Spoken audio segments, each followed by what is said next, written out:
Hello, where are we off to? Taco Bell.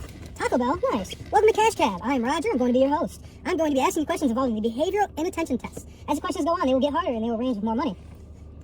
Okay, All right, you ready for your first question? I guess. All right, here's our first question for $50. What is the purpose of the behavioral inattention test? The behavioral inattention test is used to assess the presence and the extent of visual neglect on a sample of everyday problems faced by patients with visual inattention. That is correct.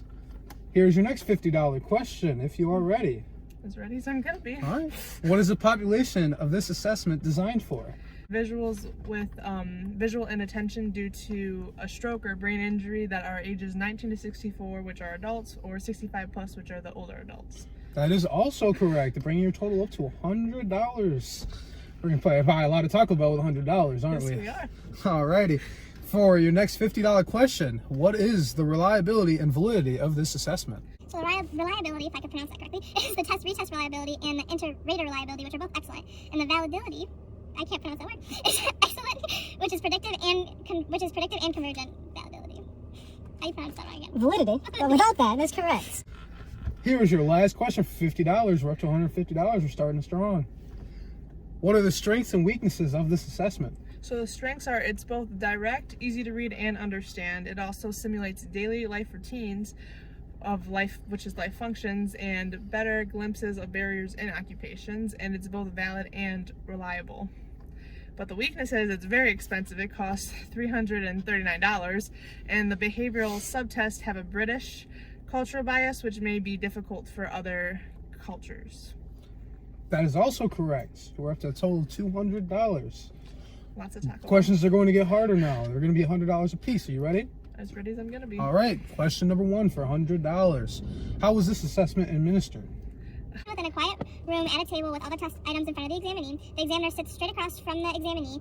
The examiner is only allowed to touch and move the test items unless, the examiner tells the examinee to. The administration time is about 30 to 40 minutes. It does cost, like I said before, $339 for the complete kit, but $49 for the record forms.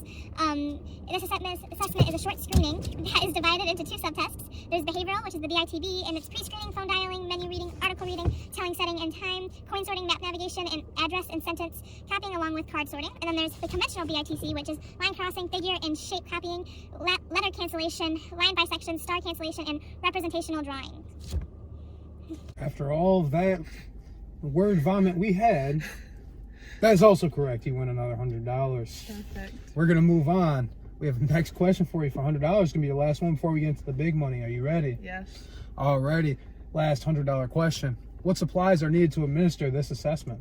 So you need photographs of a meal, a wash basin with toiletries, a large room with a piece of furniture, and of hospital aids and different settings of digital clocks. Those are all in photography form.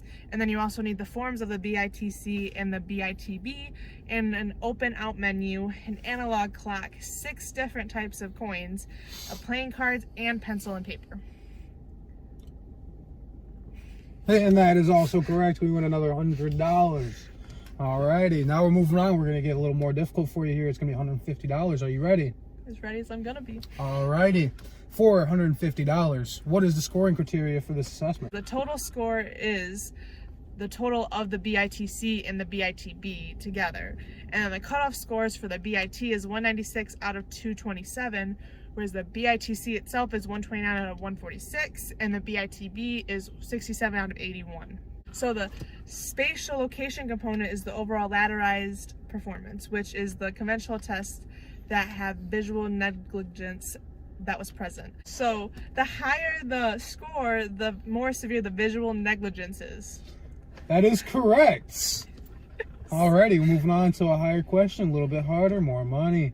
$200. Are you ready? As ready as I'm gonna be. Alrighty, $200 question. What are the functional interpretations of this assessment?